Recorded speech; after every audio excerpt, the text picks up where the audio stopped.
Hi, good morning friends. நம்ம வாழ்க்கையில் இந்த ஒரு விஷயத்தை மட்டும் விட்டுட்டோன்னா நம்ம வாழ்க்கை ரொம்ப சிறப்பாக சந்தோஷமாக இருக்கும் அப்படின்னு சொல்லிட்டு நான் ஃபீல் பண்ணுறேன்.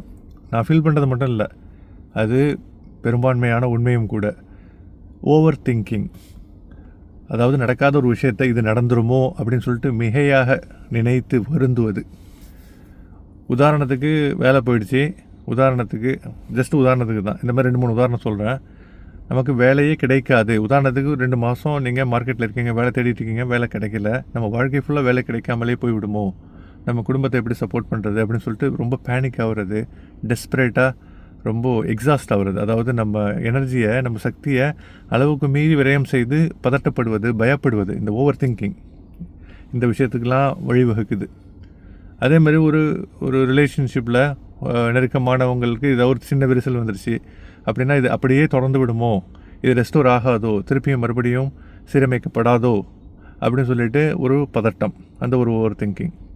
அல்லது நமக்கு ஒரு ஹெல்த் சுச்சுவேஷன் இருக்குது, ஒரு சிம்டம்ஸ்லாம் தெரியுது. அந்த சிம்டம்ஸை பார்க்குறப்போ ஒரு கொடிய நோய் மாதிரி நமக்கு ஓரளவு ஹை லெவலில் தெரியுது. ஆனால் டாக்டர் செக் பண்ணல.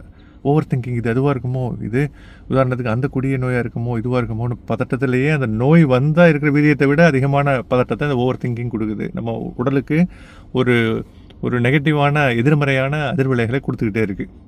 அது டாக்டர்கிட்ட போய் செக் பண்ணி அதை டக்குன்னு கிளியர் பண்ணிவிட்டு அந்த ஓவர் திங்கிங்கை அவாய்ட் பண்ணுறது நல்லது. ஓவர் திங்க் பண்ணாமல் இருக்கிறது நல்லது. பாசிட்டிவாக இருக்கிறது எப்போவுமே நல்லது. சொல்கிறது ஈஸி தான், ஆனால் நடக்காத ஒரு விஷயத்தை நினைத்து வருந்துவது ஒரு லாஜிக் இல்லாத ஒரு விஷயம் இல்லைங்களா? நமக்கு உடம்பு சரியில்லைன்னா கூகுளில் நம்ம சிம்டம்ஸை போட்டால் கண்டிப்பாக நம்மளை அடக்க ஸ்தலத்தில் அடக்குன ஒரு எஃபெக்ட்டை தான் கூகுளில் கொடுக்கும். எப்போவுமே உடம்பு சரியில்லைன்னா, உங்கள் ஹெல்த் ஏதோ ஒரு சிம்டம்ஸ் இருக்குதுன்னா கூகுளை பார்க்காதீங்க, டாக்டரை பாருங்கள் இமீடியட்டாக. கூகுளில் உங்கள் சிம்டம்ஸை போட்டிங்கன்னா நீங்கள் ஆல்ரெடி கிரேவியார்டு உள்ளார இருக்கிற மாதிரி தான் காமிக்கும். சரிங்களா? காமெடி பண்ணுவாங்க. ஆக்சுவலாக கூகுள் பார்க்க வேண்டிய விஷயங்களை பார்க்கலாம். ஹெல்த் சம்மந்தமான விஷயங்கள்லாம் ஒரு ஆத்தரைஸ்டு ஃபிசிஷியன்ட்ட பார்த்து அவங்கள்ட்ட செக் பண்ணி வேலிடேட் பண்ணணும். சரிங்களா? இந்த ஓவர் திங்கிங் இல்லைன்னாங்க நம்ம வாழ்க்கையில் பல விஷயங்களை சந்தோஷமாக அணுக முடியும். அது நடக்குங்க. இறைவன் கண்டிப்பாக நமக்கு சிறந்ததை தான் தருவான். அதனால் அது பாசிட்டிவாக தான் நடக்கும். அது நடக்கிறப்ப பார்த்துக்கலாம்னு சொல்லிட்டு போயிட்டே இருக்கணும். முயற்சியில் மட்டும் விடாமல் கன்சிஸ்டண்ட்டாக சரியாக போட்டுக்கிட்டே இருக்கணும். மற்றவையெல்லாம் இறைவன் உங்களுக்கு சிறப்பாகவே வழங்குவான். தேங்க்யூ கைஸ் ஃபார் வாட்சிங். Have a good day ahead.